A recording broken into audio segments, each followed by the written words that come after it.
And welcome back on another wonderful Wednesday evening to the Speedway Review. I'm Chris Burns. I'm with Corey Huffnagel, the Stat Boy. What's Not up? sure who's going to join us tonight, but we got enough to cover just between the two of us, and we may as well start with a question: how much more ammo is the SRX series going to pull out? So many Cup drivers, so many big name talents running the SRX, and the most recent one being announced is that Brad Keselowski is going to run the entire 6-race schedule. That's crazy. Well, to make this even more interesting, I just heard that Denny Hamlin is also going to be in the list of drivers as well. So he's going to be joining the SRX party, and he's going to be starting things off at Stafford coming up July 13th. And I got to tell you one thing.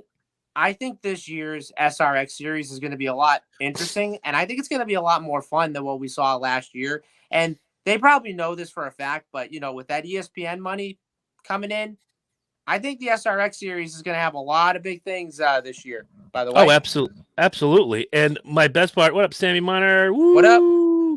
The best part about it to me is the influx of guys like Hamlin, Boyer, Harvick, Keselowski, the whole lot.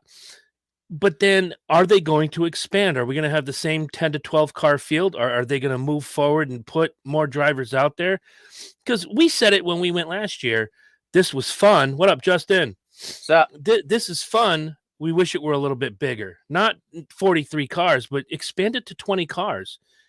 Make it really, really interesting. Those cars are built 1,000% exactly the same. Right. So it's just a matter of if you get out front and don't kill anybody, or if you're going to Paul Tracy your way through the entire field. Oh, jeez. Yeah, I mean, I think if you look at it, I hope they can get more drivers in this mix. And I mean, the question is, it depends on how many more decide, you know what, I'm going to throw my hat in the ring and, run, a couple SRX races, or maybe run the full SRX schedule this year. But hey, I mean, you think about it, you get Clint Boyer, Kevin Harvick, you get Hamlin and Keselowski, Hamlin twice, but and then not to mention you also get Ryan Newman. I mean, hey, it's pretty much a star-studded field, in my opinion. And it brings more eyes onto the product. No offense to guys like Bobby Labonte or Ryan Newman or Greg Biffle or even Tony Stewart. But when you have current guys, Keselowski, Harvick, Hamlin, going down to an SRX race, then you have Haley Deegan, an up-and-coming driver, her of the Truck Series. Mm-hmm. Then you have the recently retired Clint Boyer. That's a lot of name value. You're packing a lot into this SRX series. Right. It's gonna translate into dollars and ratings. Yep. And I think somewhere, maybe they heard us, maybe they didn't. How do we make this Thursday night a destination for people who like racing, but normally wouldn't be here on a Thursday night to watch racing? Let's load it up. It's kind of like when I was a kid and wrestling would come to town, you'd get like 3 or 4 big names and the rest were bums. Well, how do we get more people the next time? Let's load up some more big names. And then before you knew it, every name's a big name and every show's a big show. Yeah. So the name itself, whether it's WWE or what have you, would sell itself. Now, before it was SRX, this is a curiosity, year 1. Year 2, it was like, we really like this, we want to come back. Now in year 3, it's like, I can't miss this because I want to be able to go to my local short track and see Denny Hamlin, Brad Keselowski, Kevin Harvick, Clint Boyer, what have you. Right. Exactly. And I think I kind of think the same thing, but when I first started watching it, I thought it was pretty cool. And then, last year I thought was great too. And this year I think it's going to be a lot better than what we saw last season as well.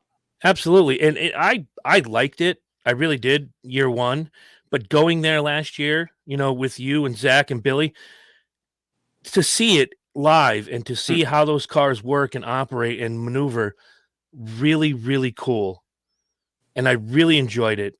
I enjoy most all kinds of racing except F1. That European crap can just move along. Ah, jeez.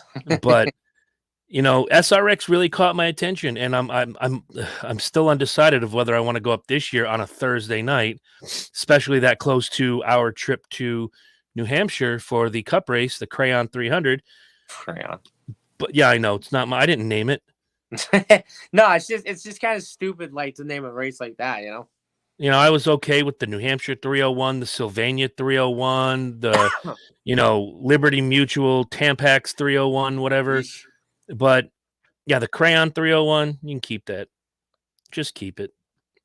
Yeah, I think it's gonna be an exciting time. I'm sure I'll make my decision in the next few weeks whether or not I'm actually gonna make the trip to Stafford. It's only an hour away, and it's only an hour home. The drive home was a lot easier than the drive up. Right. So I'm 90% there right now. But again, it's so much fun. I enjoyed myself tremendously. We ran into a lot of great people while we were there. People I knew, people that you might have known. Of course, Joey Ternullo was there. I'm hoping this year they do another modified race before the SRX main event. Yeah. And that, to me, that puts a lot of eyes on guys like Joey Ternullo and his racing friends that normally wouldn't see those guys go out and run, which I think is fantastic. Anytime you can get more eyes on the local guys, the better. Exactly. And not to mention, what I also really like about the SRX series the most is you have one of the local drivers that go up against the superstars. I mean, when we were there last June, we saw Matt Hirschman, run the SRX race, and he's one of the guys who runs modifieds mostly. And then you also remember the first time ever, when they ran the SRX series, Doug Kobe won the first ever race at Stafford. And I probably tell you this, I don't think anybody like outside New England didn't even know like who Doug Kobe was, and until he won that race. But it put his name on the map immediately. Yep. Because you saw he got himself a couple truck rides during that year. Exactly. So yeah, big things. If you are anywhere near where the SRX is running this year, look it up at srxracing.com. Find out where the dates are near you. The first two are Stafford Motor Speedway in Stafford, Connecticut, and at Thunder Road Raceway in Barry, Vermont. Again, good luck if you're going to Barry, Vermont. 2 lanes in, 2 lanes out. I plan to. I already purchased my ticket, so it's on the biggest fucking hill in town. Good luck, people. And not to mention, I'm also planning on requesting a 2-week vacation as well, because you have Stafford that week, and then of course you got Thunder Road the next week. So, and of course New Hampshire tucked right in the middle of the two, sandwiched right in the middle. Yep, you're gonna be all raced out and nowhere to go. You're gonna be Oh man, I can't wait. I'm so excited. I'm really like I've never done this like before. But I'm really looking forward to not only seeing both of the SRX races, and then not to mention the NASCAR races at New Hampshire as well.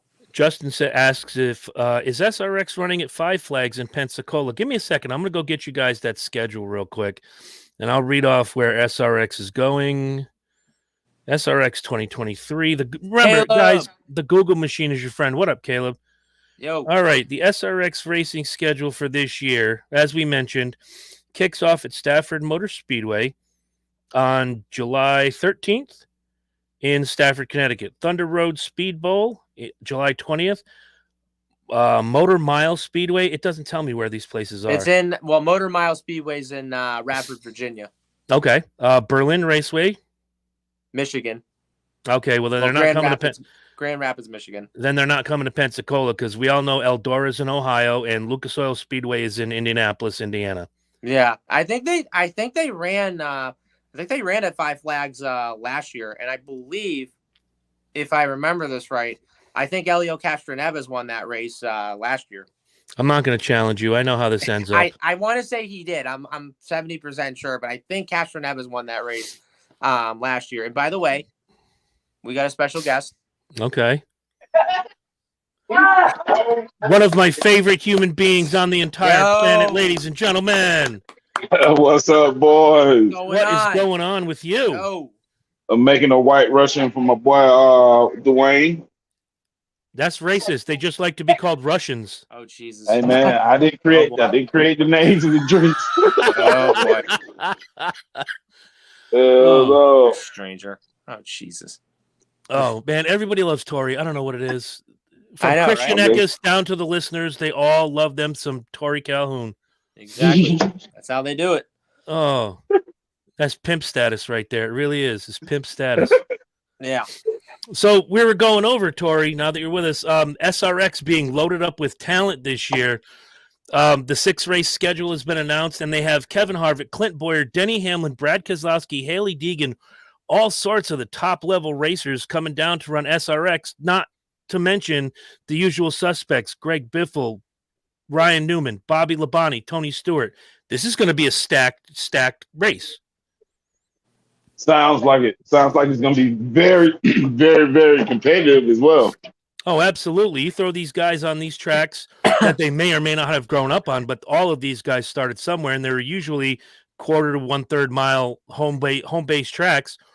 They're going to beat and bang, and they're going to have the best time. And chances are, whether they get wrecked or whether they win, they're going to have a great time in these cars. Of course. Oh, yeah. And if Paul Tracy comes back, he's just going to wreck everybody and make it terrible for all of us. Oh, jeez. Yes, sir. Oh, that guy would hit his mama if she was in a car. Oh, that's messed up, bro. Did you watch him last year? Oh my No, Lord. I didn't. Paul Tracy hit everybody except the guy who waved the flag at the end of the race. Oh, wow. Gage is with us tonight. What's up, Gage? What up? Gage, What up, my Gage? man. Gage, my man. Yeah. Got to have a nickname. So before we get into the rule changes, I just want to remind everybody, listeners included, next Wednesday night, we are drafting our fantasy team for the 2023 season. The rules are the same. You get one pick between 1 and 10, one pick between 11 and 20, one pick from 21 down, including rookies, and of course the wild card pick, who is anyone in the rest of the field. So last year, Corey tried. He really did. Yeah. Jordan made an incredible comeback, but there are only two main event. It was like Roman Reigns and Brock Lesnar, and we had fun, man. It was really, really fun. I enjoyed it. I know Tori had a good time with it for 28 out of the 36 weeks.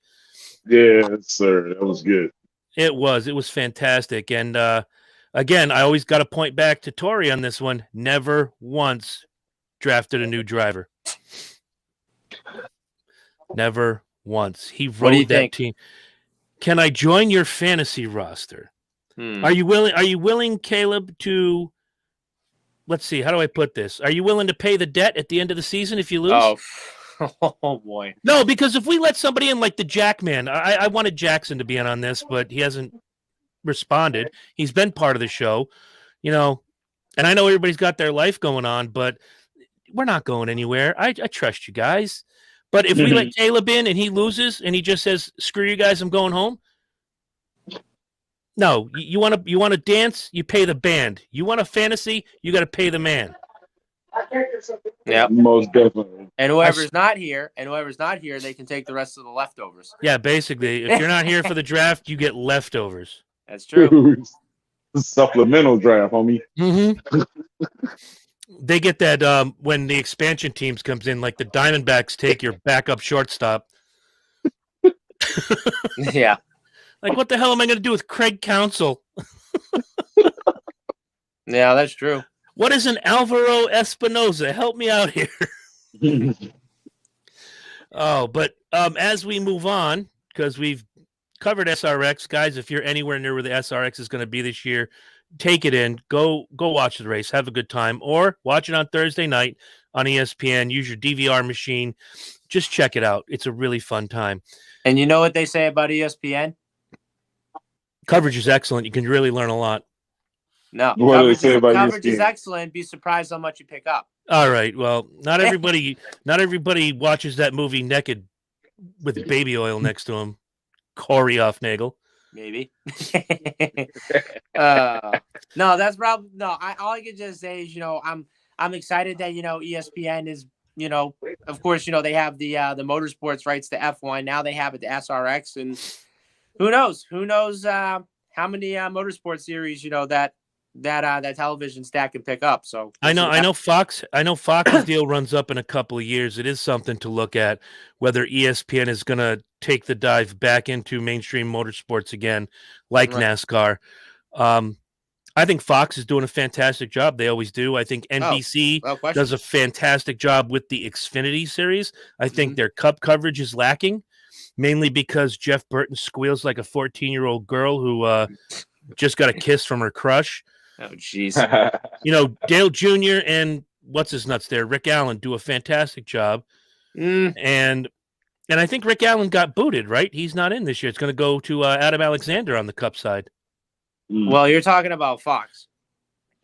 No, Fox is Mike Joy and the other idiots. Well, see, Adam Alexander is only covering the Xfinity and the Truck Series races on Fox. Okay, I thought he was the NBC guy. My bad. He's Fox. Somebody got the boot from NBC. I wish Adam Alexander was on NBC, to be honest. So. No, well, nobody's going to beat the late great Bob Jenkins or the late great Benny Parsons. Or yet again, nobody's not going to beat Alan Bestwick. Oh, I liked Bestwick. Yeah, you're right. Alan Bestwick was probably like the best commentator of like NBC, and I was really hoping that he was going to get the NBC role, but unfortunately they gave it to Rick Allen, which I was kind of disappointed about. Oh, well, shit happens. Life goes on. You can get a new job. Yep. I hear McDonald's is hiring. He can do that. So, Corey, if you've got your Google machine near you, we have heard of several rule changes that were just implemented in the last week. And the first one I really want to talk about is the Hail Melon. Oh. The Ross Chastain move from Martinsville going into the final race of the playoffs to get Ross Chastain in is now being banned. You can't do that anymore. You can't go full send into 3 and 4 at Martinsville or short tracks like Bristol or what have you. Yeah. I understand the safety aspect, but NASCAR's been playing and replaying that particular video. Hold that thought, Gage. I want to get to that in just a second. They show that particular video in the pre-race at Phoenix, during the race at Phoenix, during driver introduction at Phoenix. They showed it after the fact. Any NASCAR show you've watched since the end of the season till, 40 minutes ago has shown that clip. Yeah. That was the most exciting moment of the year, and now they're telling people you can't do that. Yeah. I mean, to be honest, like I kind of knew for a fact that, NASCAR was going to kind of like, come up with this new rule. And yeah, it is disappointing because, hey, I mean, Ross Chastain pretty much did what he had to do, to make the championship 4. And that was to go full send off of like 3 and 4 and got 5 spots, whatever. I mean, yeah, I get that. But I think if you kind of look at it, like, of course he was the only one that did it. But then what happens, like, if everyone else keeps on doing it, then of course NASCAR has to step in and say, guys, we can't keep on doing that. So, it is what it is, sort of thing. But no, I mean it's tough. But then yet again, like if something that driver's never done before, do it. Then of course NASCAR is going to have to make a rule on like almost everything. Well, I'll throw it at Tori real quick because I'll throw something out there that he and I will understand. A couple years ago, if you like the wrestling matches, which I don't watch that much, although I did watch the Royal Rumble, always watch the Royal Rumble. A couple years ago, they took that curb stomp move away from Seth Rollins, which, much like the RKO and the 3D, comes out of nowhere. You never know when you're going to see it. The people get excited. Yeah. All right, we got to see the curb stomp, and then they just took it away. This, to me, reminds me of that. And as a wrestling fan and a racing fan, do you think, in your mind, Tori, that they should be taking moves like this away from the drivers? It just depends if it really becomes a real hazard to the race and to the sport itself. I understand that, but like, what do they say in 2-hand touch football? No blood, no foul. But just so you know, they brought the curb stomp back. Yeah, they did. Yeah, but yeah, I understand how many times they looked at the footage and looked at it. They probably thought about every possible outcome, what could have happened. So they're just probably looking at that aspect. Oh, and I'm sure it's a safety thing too. And Joe Bowen's here with us tonight on the chat machine. I don't think anybody would try it again anyway. Watch the video and see how violent it was. The left front wheels are off the ground. Exactly right. Exactly right. But to me, it's a once-in-a-lifetime thing. Tori's correct. All of you guys are correct. I don't think you're going to see it again. If you can run the cushion at the dirt track, you should be able to wall ride. Absolutely, Gage. I get it. But again, we're talking about NASCAR, who halfway through the season, we're going to get another rule change and everybody's going to have to relearn everything. And they're never consistent with the rule book. But I like the fact that they move on the fly and they see something, they address something. But, you know, not everybody gets a do-over like the Kansas City Chiefs, those jerk-offs. But, what it could have done is like kept it, made it known that they were going to change it, but like attach like a fine, ownership points and race points if the maneuver causes a major accident. Oh, absolutely. I don't disagree with that. It's all about safety. It has to be about safety. Right. And, you know, and again, like Sammy just pointed out, if it's a strategic move, that's fine. But if it happens in every race, no. If it just happens, no. Yeah. We knew I don't think we knew until we saw the replay. When you saw that one car come barrel assing around, you're just thinking, what in the hell is he doing? I thought he lost his brakes.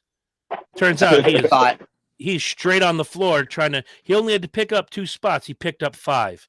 And he passed the guy he needed to beat in points to get to the championship 4. So to me, very good, very calculated move. I don't know why nobody's thought about it before. All these guys are young. Chances are they all work the simulator and the gaming systems. They know what you can do on a gaming system. Let's try it in a real car. I'm a real boy now. And it worked. It just worked. Yep. You know, and that's the best part. You don't know if it works until you try it. You can think about it all day long. Yeah. Now, I'd like to be the one who first thought of, you know, the old Ricky Bobby slingshot and gauge. How did you learn that when you duck down after drafting, you have all that reserve power and you can zip by the other car? That's aerodynamics. That's you know, a lot of engineering, physics. Somebody had to do it first. Yeah, but right. So, by the way, Tori, stop sending food porn. You're making me jealous. I'm not kidding anymore. Do us all a favor because you're making us hungry. Brother, I can't do nothing about it. Every damn day. But I love it. I love it nonetheless. All right, so throw some of that. Easy for me to say. I left the country recently. My tongue's still in customs. Throw some of these rule changes out that we're going to see throughout the year, other than the Hail Melon. All righty, so this one's going to be very interesting. So, you know how we have the wet tires on the road courses? Well, now we're going to have the wet tires on the ovals. But here's the catch. We're not going to have them on all the ovals. We're only going to have them on ovals such as the LA Coliseum, Martinsville, North Wilkesboro, New Hampshire, Phoenix, Richmond, Milwaukee Mile, and Indianapolis Raceway Park. So mostly it's going to be tracks, 1 mile, quarter mile, what have you, and everything else and so forth. But honestly, I'm kind of interested to see how this is going to work. I mean, because let's say, I remember watching the race at Watkins Glen last year when it was raining and they couldn't really see anything and they didn't go out in the rain when it was raining too hard. But what was interesting was that after it stopped raining, and the track was wet, you saw some guys, dip below the that puddle just to cool off the rain tires. But as the track ends up drying up, like an hour or 2 hours later, the interesting part about it was, you see drivers on the radio saying, okay, who's going to be that first one that's going to take the chance and change the slicks from rain tires? And I think with these tracks like this, sure, you're going about maybe 110, 120 miles an hour, which I get it, I mean, if you do it on smaller tracks, that's fine. But if you do it on big tracks, yeah, it wouldn't happen within a second. So, but I think that's one rule change. I didn't really expect it, but I'm interested and cautiously optimistic to see how this will work. I like it for the tracks you named because they're not only are they, decent sized tracks between a half mile and a mile and change, but they're flatter tracks. You couldn't pull off the rain tires at Bristol. Absolutely not. No. Not with near 30 degrees of banking. You couldn't pull those off at a super speedway like Talladega, Daytona, Michigan. You just couldn't. Somebody would die. This is a good way to avoid some of the things that, and again, 2 years in a row, Corey, we go up there, we meet up. 1 year I had Emma with me. The next year I had Mark with me, and there's a bit of a rain delay. Put the damn rain tires on. Get your ass out there. It's a flat track. It's like driving your car every day. And if you're kamikaze like me, you drive your car fast in the rain anyway. Right. So, and I'm not dead yet, but much to the chagrin of many people, I'm not dead yet. Well, if we end up going to the race in New Hampshire and it rains, we're all going to have to get ponchos and get ourselves prepared. So, man, you go to your local Dollar Tree and get 2 or 3 of the dollar ponchos and you're all set. Problem with Loudon, the pits in the garage area get flooded. Yes, they do, because as it has very minimal banking. I think the biggest banking there is 12 degrees, but it all runs down into the infield. Not a lot of drainage there. right. So the drainage gets backed up. Like Joe said, I had pit passes one year for Loudon, and it had rained Saturday into Sunday, and it was you watch 5,000 people in the pit area going like this, avoiding the deep puddles. And of course, some of the drivers' kids riding their bikes through the puddles. It was kind of fun, but a place like and I point to Tori at this one, Alabama, where when it rains heavy, you got drainage issues. Sometimes you got the mud. Nothing like Alabama mud. Nothing like Alabama mud. Yes, sir. But are you cool with this move to have the rain tires and the wipers on smaller tracks like that? Are you referring to me? Yes, sir, I am. Okay, my bad, bro. I know. No worries. No worries at all.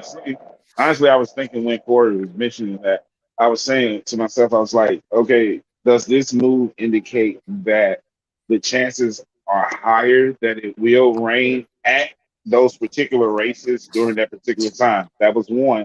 And two, I'm always a sort of conspiracy theorist.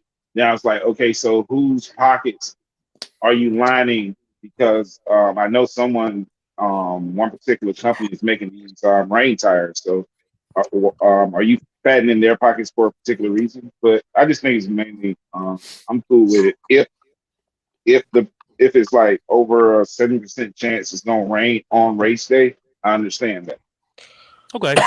But when you look at it, and I say it like this, if you are the consumer, Tori buys his ticket. He flies to New Hampshire. He's in the crowd. You didn't take extra days off. You have to get on that plane Monday morning and go. If they delay that race, you're a man without a country. You're selling your ticket to the first buyer outside the track. Could NASCAR better their tracks, create drainage? Who controls each track? A lot of these tracks are. Who is that? Who said Sammy. That? Sammy did. Sammy, check this out. I agree with you. I was honestly thinking the same thing. I seriously, no lie. I was like, oh, how the hell do they don't have like better drainage systems for these tracks? Are you fucking kidding me? They have hundreds of thousands of people who come to watch these races. It's in the budget. It's in the budget. Walk back to your car in New Hampshire after a rainstorm and then look at your shoes. It's terrible. Yeah, it is. It's a mud pit. Yeah, it is terrible. But I know that Goodyear is making these tires. I think a lot of this came from the backlash from other series like F1, like Indy, who ran a rain tire. But when you think about that, their tires are super huge. Yes, they're going faster, but they can maneuver these tracks. Most of them are flat. Tori, they got it. They just don't want to part with it. A lot of that is true, and a lot of it, has to do with, a lot of it's greed, and a lot of it's, you got to. It might take a year or a year and a half to make these things happen, and you've got a cup date coming up. IMSA 2. Thank you, Gage. Gage, my man. I want to cover his question real quick. I'm going to go back. Or it was a comment, actually. He says it should be interesting to see what Jimmy Johnson's going to bring over from the Garage 56 entry to his part-time ride in the 84 car. Look, Jimmy Johnson and Richard Petty teaming up to have this team. Dude, that is like the best tag team in racing right there. It really, really is. 2 7-time champions. 2 guys who are no stranger to victory lane, and 2 guys who have, that fire in their belly. Look, the King is like 912 years old. He still wants to be a winner. Look at Eric Jones. He picked the right guy to run that car, and Eric Jones comes away and he's winning. Yep. What are you laughing at? And now And now you got Noah Gragson coming on board this year, which I think I could see a little bit of potential in him. And I think if you look at, the new Legacy Motor Club as a whole, I can see them probably winning maybe one race or two. And I kind of see them as, pretty much a promising year for them. And who knows? Jimmy Johnson's pretty much going to bring a lot to the table because, come on, he's won races. He's won the 500. He's won championships over the years. He's won championships over the years, and I think he's going Corey. I don't think I could see them as a championship contending team, but I could probably see them as a team, that's going to be a one to watch this year. So I mean, I'm interested to see how it's going to play out, and I'm more interested to see how many wins they can rack up this year. They're definitely going to be They're definitely going to be a spoiler. Yeah. Oh man, if you see a guy like Kyle Larson, he's running good and he's running up front, and that 84 car in one of those races that Jimmy Johnson's run. Tori's. No, man. It's just a question, but you had me laughing when you used the king is 900 years old. Anyway, Richard Petty was alive before dirt was invented. Dude, Richard Petty is the Ric Flair of NASCAR, ladies and gentlemen. Keep right. Going. Except going, Richard Petty dresses himself in better clothes than Ric Flair.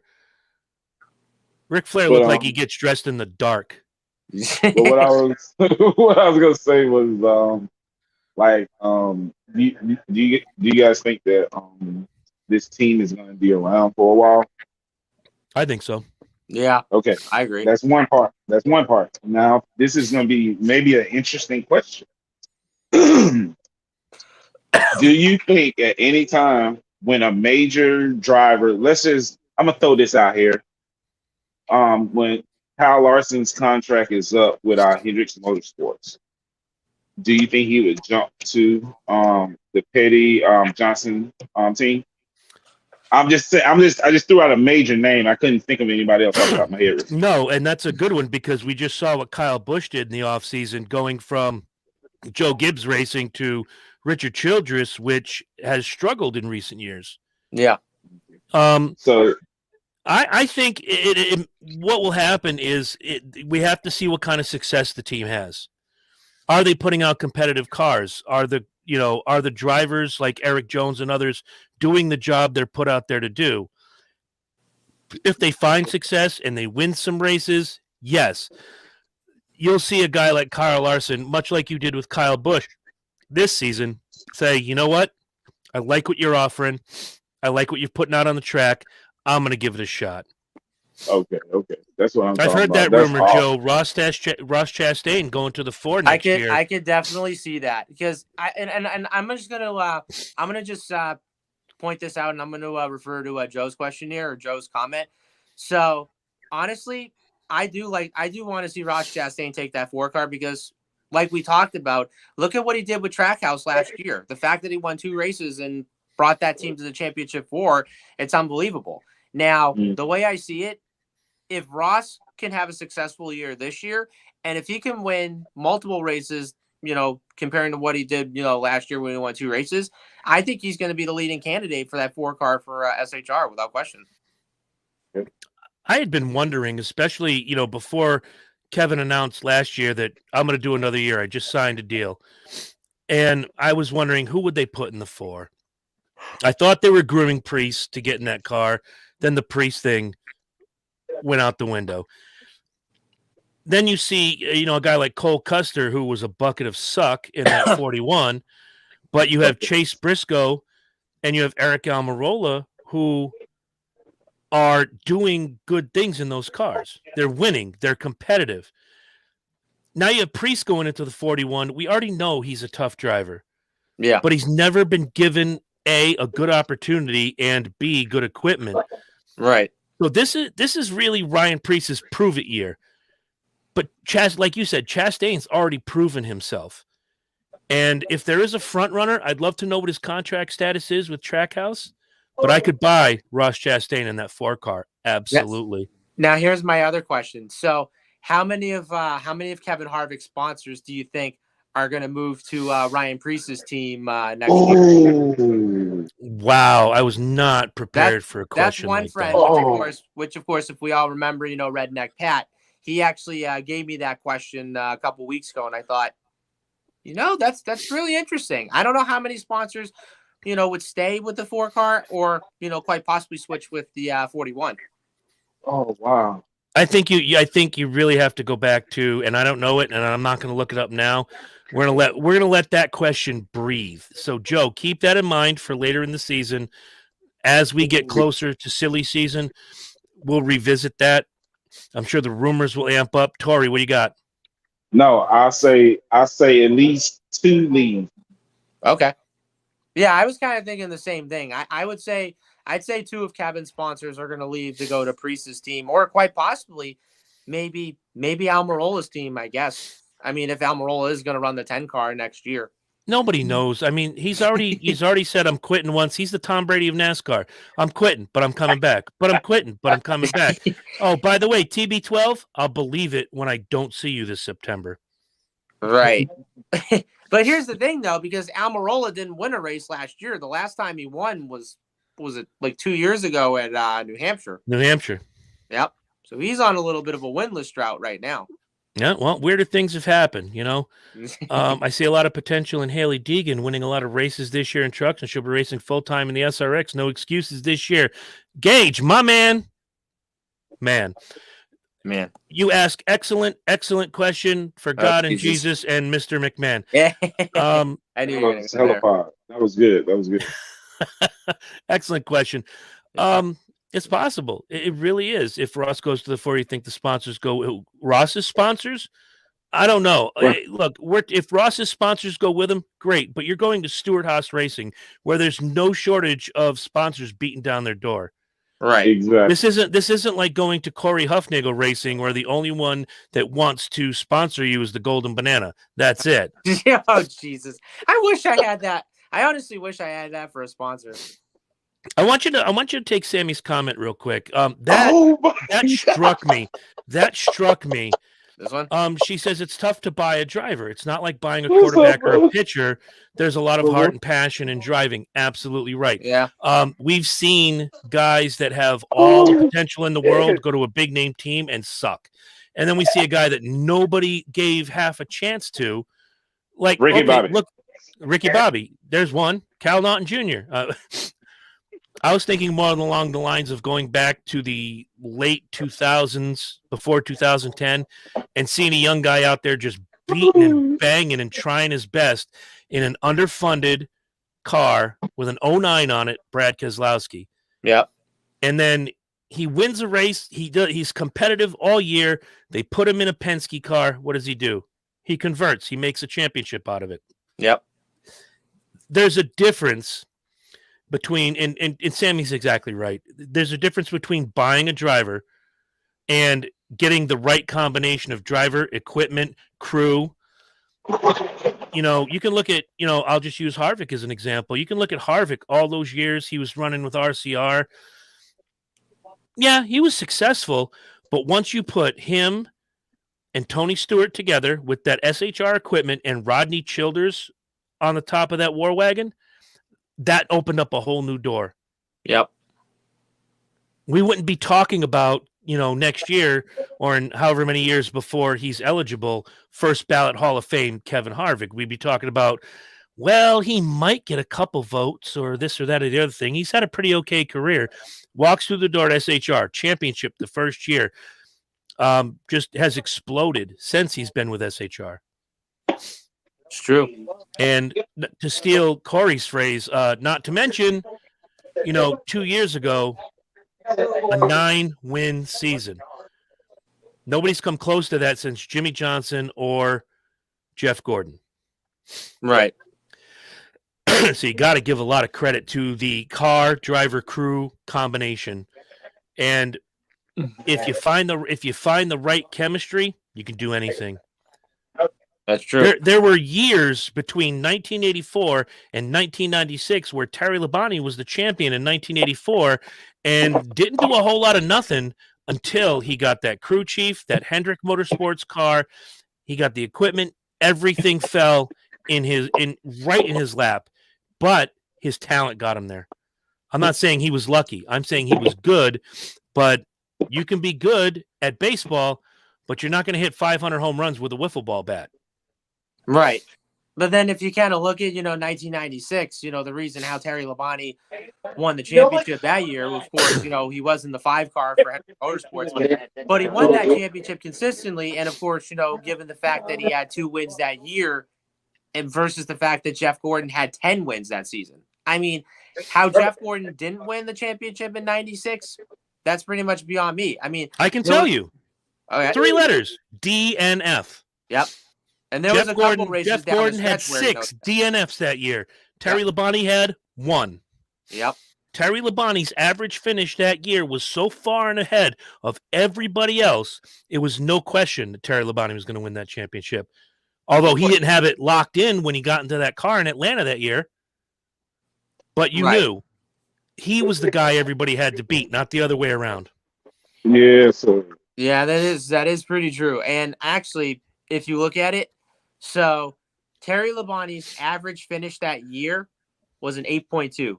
Jeff Gordon was a 9.5. Yeah. Yeah. And you take that 1 point, however many spots away every week, that gap goes from 1 point whatever, 10 races, it's 10 point whatever, 20 races, it's exponential. Man, Right. I've always believed that exactly what you guys said about Ross and many other drivers, man.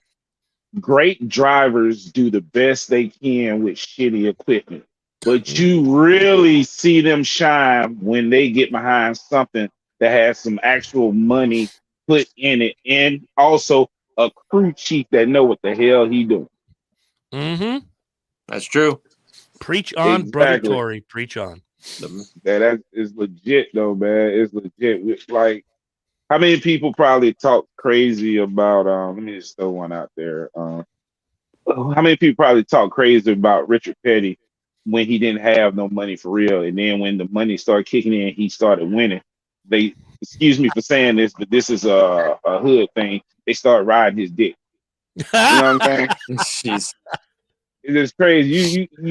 I always truly believe you cannot judge a person's driving skills by their real green early years, man. Wait till they get some money behind a car, then you can judge. You can start saying, okay, he can drive. Oh, he sucks ass. You know what I'm saying? You can start saying it then, but not when they're behind some broke shit now. Well, there's 2 names that come to mind. One, a success story, and the other one we hope is going to become a success story this season. The first one that comes to mind is Kyle Larson. He was in that 42 car, not the best team ever, but he found a way to win races and win lots of races. Then, of course, he had a bad year. He was out, and he comes back to Hendrick and wins a championship. Kyle Larson made the best out of subpar equipment. Now you got a guy like Ryan Preece who was riding in JTG Doherty equipment, which I wouldn't want to deliver my milk in the morning. And he was suffering, goes back down, runs the lower circuits. Now he's back, and he's in a Stuart Haas car. This is Ryan Preece's proving ground this year, and everybody here in the Northeast is pulling for him. I know I am. Not everybody. There's a few people that are boo birds about Ryan Preece, but you're going to find out this year Ryan Preece is for real. Absolutely. And it all goes back to the equipment that's underneath him. All right, we have a tire pressure argument going on here. Gage, my man, said, hopefully we don't see tire problems this year, knowing that NASCAR owns IMSA. You would think they know what PSI to set the tire pressure at. Joe came back with, it's not NASCAR with the tire pressure, it's the crew chiefs. Goodyear sets a recommendation, and the crew chiefs set it from there. Yes. It's true. The flake gate. Jesus. It was a funny day in the NFL today. One cheater retired, and the other one came back. It's crazy. It's crazy. Yep. But yeah, man. Oh yeah. I smoke on air, bro. They know what I do. That's right. They know what I do. They know what I do. I ain't hiding shit. That's right. Fuck that. Pimping ain't easy. But bro, No, it is not. it is. But I agree with you guys on that right there. And who said that? Gage? He was the one that said, I agree with you, bro. Like, if you really don't trust the recommendations, then have you an in-between mark. You know what I'm saying? It's just simple as that. Right. But you're right, though, man. It was a lot of blowouts this past season, dude. What's up with that?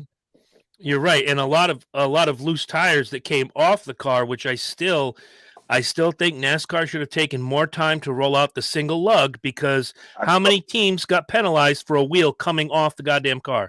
Dude, how many tests did you do with the one lug? How many tests did you do?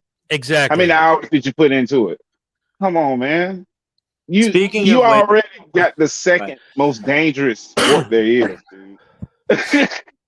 These men are driving a 1 ton plus vehicle at any time 200 miles an hour. You need to make sure these damn tires are going to stay on, baby. Exactly.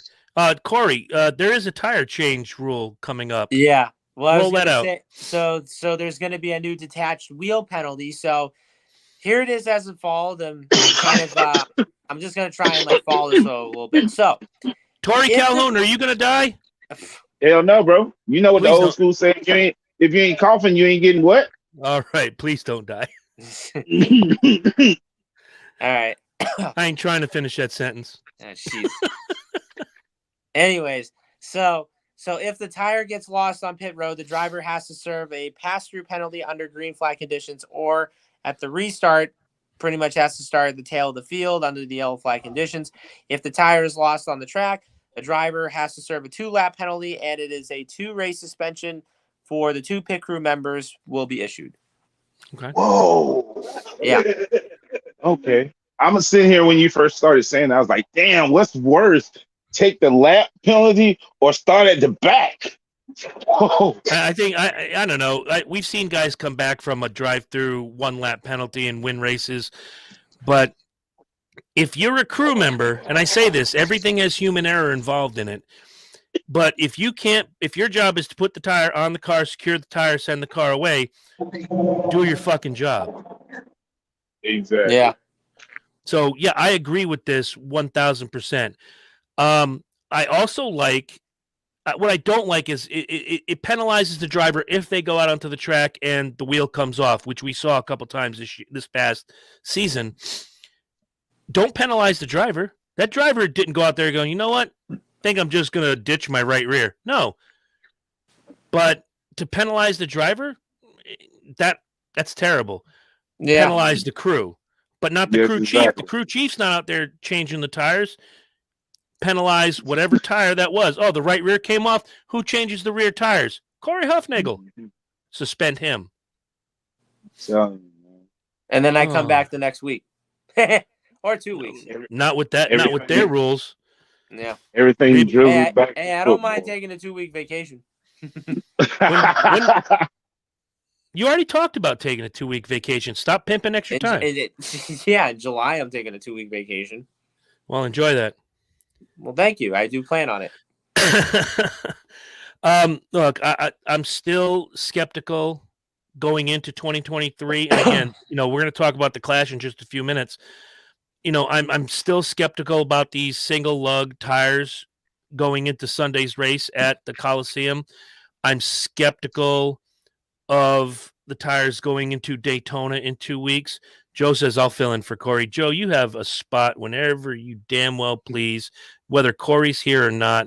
Hey, I don't mind if he fills in for me one night. I mean, Corey's around. Corey, I'm Sean. He's Marty. Shit. But I'll fill in for Chris Burns. Sure. I'd love to watch that. I'd absolutely love to watch that. Yeah. Wasn't that car so pretty? That car was so pretty. I'm kidding. That car was so pretty. Maybe have an hour of Mark Martin talk if Sammy filled in for me. Oh, and speaking of which, so there's not going to be any stage breaks on the road courses this year. That's interesting, but I understand why. Stage points will be awarded as normal, but other than that, there's not going to be any stage breaks on the road courses this year, which I kind of get, because then yet again, Watkins Glen, you have like 90 laps, and only you got like 110 laps. Coda, I think you got like 67 laps, 65. whatever. Chicago, we don't know how many laps is going to be. And then Charlotte Roval, I think he got like 109 laps. Yeah. I mean, I kind of get the fact that they want to do this because, it's not that many laps on a road course. But then yet again, like, it depends on how long the road course pretty much is. So, but that I kind of don't mind. But the rest, just keep it as it is. So. Right. Because, stage racing comes back to your local tracks, wherever you are, heat racing. On the road course, there's no reason for it.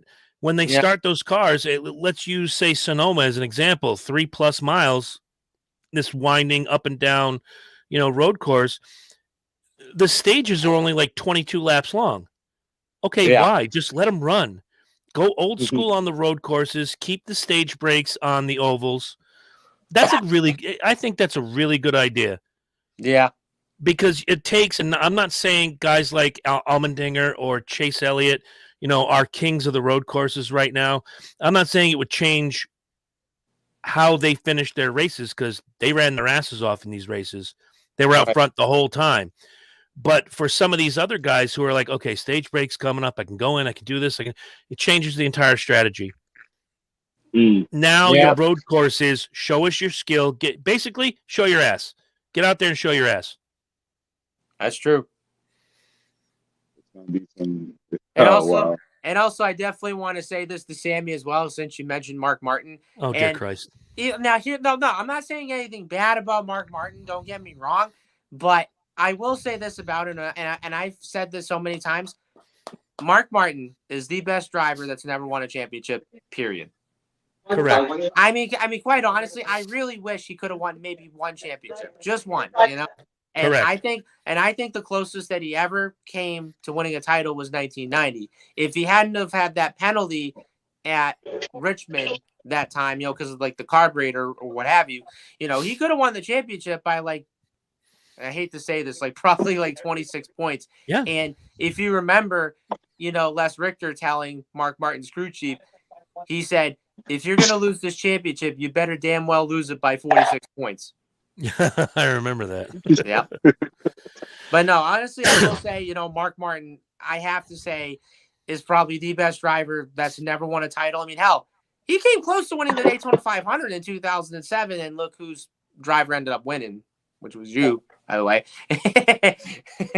But no, it's funny because I remember like watching that race, and I was like a Tony Stewart fan at the time, and I remember that year he won the shootout and he won the qualifying race, and he had a really good starting spot in the 500. And I remember he was leading, I think, with like 50 laps to go, and then he gets tangled with Kurt Busch, and yeah, the rest was history. And then a year later, I go to the 500, and I almost saw Tony end up winning the 500, but then look what happened right at the end when Kyle Busch decided not to go with Tony, and then the two Penske guys had that run on the outside, and Ryan Newman wins the 500. So yep, Emma was 2 days old. Yep. Oh God. Okay. I only read the first part of the comment. Yes, Mark Martin is, without a shadow of a doubt, one of the best drivers NASCAR has ever seen, bar none. I can't bullshit about that. Hope I run into Mark Martin at the 500.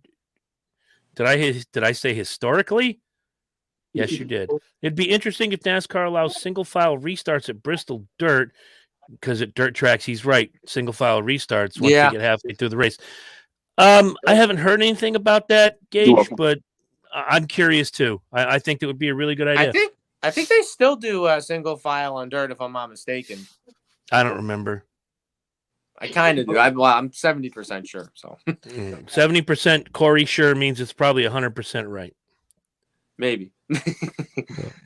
All right. So let's see. Oh, wait. Here we go. You guys want to take this in another room? Oh, my God. Joe, what? Joe will be at the Daytona 500 doing Joe things. And Joe things means, NASCAR things. Yep. So Joe is trying to be our hookup. Holler if you hear me. Holla. We're still waiting on Joe. Joe, still need some info on that special guest. Yep. Anyway, Sunday night, 8 p.m. The Clash from the Coliseum. Los Angeles, California. It's the unofficial kickoff of the NASCAR season.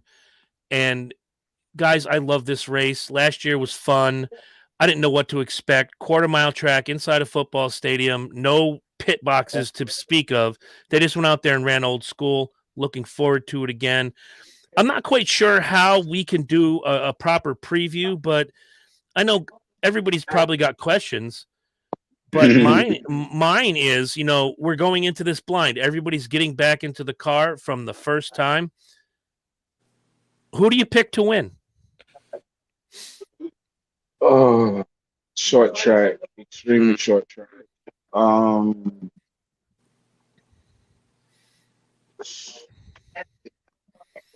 man. I mean, honestly, like for me, like, like every time when it's like the start of the season, like you just never know like who's going to be good. And I just kind of wait until like probably like the first 10 races of the year to say like, okay, this guy's going to be a one to watch all year, or this guy I think is going to win like races every weekend. So I don't know, like if I'm going to pick a winner for the Busch Clash on Sunday night, I'm going to go with Chastain. Interesting. All right. What do you think, Tori? Man, I would love to say Kyle, but I'm not gonna lie to you. I don't think he's gonna win it. Man, honestly, shit, Chase Elliott might surprise us and win it. There you go. What up, yo? Ooh, Chase Elliott. Because it's the unofficial start of the season and the last race we saw was in November, I'm not allowed to use my three favorite words, which are momentum, momentum, momentum. But if we're going to go historically, there's been one race at the Coliseum and one winner at the Coliseum. And he's got all the momentum in NASCAR right now. I'm picking Joey Logano. You want to hear the funniest shit, man? I was actually going to say Joey Logano, too. No lie. But something just like, I get him a top 10 finish, but I don't think he was going to win. But yeah, I was going to say Joe. And I was going to say exactly, but you shouldn't have said that. You know why? Because when we were picking our fantasy teams last year, I thought Kyle was going to win a couple of early races to contain the momentum he had from the from the 2021 season going into the 21-22 season, but it didn't translate like that. And that's part of, again, going into a new season. It's tough to keep that momentum from the year before in any sport. Yeah. You can be, I'm trying to remember his name now, quarterback, Rich Gannon, MVP quarterback from the Oakland Raiders, went to the Super Bowl, lost in the Super Bowl, was the MVP of the NFL, first game back the next year. He was high on everybody's fantasy list. First game of the new season, breaks his leg, he's out for the year. Oh, shit. So, momentum is one thing, yada, yada, yada. Racing's a different animal. And we've seen, guys from the year before come in, much like Kevin Harvick a couple years ago, wins 9 races, then spends all of 2021 sucking his thumb. Couldn't find victory lane with a map and a GPS system. But then in 2022, he picks up his winning ways. Luck and fate have two different ideas for how any sport in a new season plays out. Right. In this instance, you see a lot of the usual characters: Kyle Larson, Joey Logano, Kyle Busch, Kevin Harvick, Chase Elliott, name them. But we had some surprises this year too: Christopher Bell, Ross Chastain, Daniel Suarez. I don't think we're going to see the same group of winners as large as it is last year. I think it's going to shrink a little bit, but it's still going to be fun. But you're going to see the usual suspects rolling that top 10 week after week. Right. Okay, And I think if you kind of look at it, I think probably now everybody's probably figuring out this new car, and now we're probably going to see it as a complete playing field. Absolutely. Gage, my man, says maybe Cody Ware. Where? Right there in the comment. Yeah. Gotta get me a Cody Ware shirt for the 2023 season. Oh man, I'd love to get me one of those. If I find one, I'll get you one. Yeah, definitely. Like kids medium, right? Well, just pretty much, Mark Wahlberg medium. Mark Wahlberg medium, all right. Horse shit. Yeah, Marky Mark medium. Yeah, my ass. What do you expect, this being the second Coliseum race? And I'll start with you, Stat Boy. Honestly, what do you expect to see? What do you think they've learned from last year that they're going to walk into this year? I think this year, I'm definitely interested to see how they're going to do in year 2. But the racing last year I thought was fun to watch, and it almost reminded me of like watching a race at Bowman Gray because it kind of looked like the similar track to it. But I think you're probably going to see you'll probably see some classic short track racing, and you'll see some bump and runs here and there. And it's funny because I think like the heat races that only took maybe 45 minutes to get them all done, whatever, since it's like a small track, whatever. But no, I think if you look at it, I think you're going to see a great race, and of course you'll see some bump and runs here and there, and you may see some fights afterwards. But I think it'll be fun, and yet again, it's sad enough to say the least. You're taking away tradition, which of course we had the Clash at Daytona, for a number of years, and now we move it to the LA Coliseum. I mean, hey, why not move it to a good sports market like Los Angeles, and especially the fact that you have it at a football stadium? It's pretty cool. And that's something that a lot of people didn't understand. Why are they doing this? Because LA is the second largest TV market in America. It puts more eyes on the product. And then last year they throw Pitbull into the mix doing his song and dance routine. Ice Cube was there. Oh, damn. You put so many eyes on this product that before would not have watched this product. Yeah. And especially during the pandemic where all you really had was NASCAR racing. You had more eyes looking at the product. People I knew who did not like NASCAR. Oh, that's a good point, Caleb. Wish they'd bring the wheel. That would be awesome if they did that. When you put a new set of eyes, and people I thought wouldn't watch racing for anything were like, hey man, your boy's doing good. Like, what do you mean? That Kevin Harvick guy, he just won his 6th race. Wait, you're paying attention to NASCAR? Oh yeah, it's the only thing on television. Of course I'm gonna watch. Boom. Right. New eyes, new atmosphere, new everything. All right. Tori, what do you expect to see Sunday night at 8 p.m.? Oh, man. It's going to be, first of all, it's going to be good to have it back. I see, like I said, it was hard for me to decide who was going to win. I'm not going to say the traditional 10 is going to be up there. I'm not going to say that. What? Okay. Hold on one second. Sure. I that. I like how you said the traditional 10, the usual suspects, if you will. Yeah, but we might see some surprise people at the in the top 10 this year. Okay. Before we get into next week in the draft, I had this burning question all day in my head, and I can't wait to ask you guys. Last year, it was Chastain and Suarez. Who do you think is going to be that dark horse, that sleeper this year that's going to surprise everybody? You're killing me right now with the dead air. All right, I thought of it. To be honest, I'm going to say Noah Gragson. Oh, he was on my short list, yes. As Joe ended up beating me to it. Yeah. That's because Joe's quicker on the draw than you. Yeah. Well, you're banned from the show. But he's wait, who's banned? You. Well, I guess I'll see you next week then. Gregson's on my list. Also, Priest is on my list. I think those two are going to light it up. I'm not quite sure who I think is going to be better than the other, but I think those two are going to be your dark horses to keep an eye on when it comes to young guns / rookies. Really, really, really looking good for those two. I made the choice to leave the NFL as a fan because it's rigged. Yes, Caleb. Yeah. I covered that on Dysfunction Junction last night on Yep. YouTube. You should be watching it. If you're not, you're wrong, and you're banned from the show and hereby canceled. Yep. You know who else I think is also going to be fun to watch this year is Allmendinger. Back in the Cup full time. You bring him on the road courses. Oh man, him and Chase Elliott and Chastain, those guys are all going to be fun to watch. Now, another question just popped into my head because he had a really stellar season a couple of years ago. Last year, not so much. Are we going to see? I think Gibbs falls on his face. Don't tell Tori that. Yeah, whatever you do.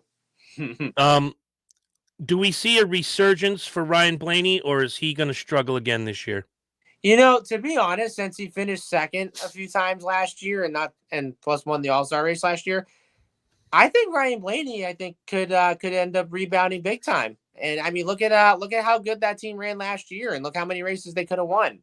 You know, I mean, heck, they should have won the championship race last year. I mean, Joey could have just let his teammate go by and then end up finishing second, and he still would have won the championship. I mean, come on, like whoever has the highest finish out of anybody in the race wins the title. But if you open that door for Blaney, wasn't there someone like right close that could have gone and passed Joey for that win, for that championship?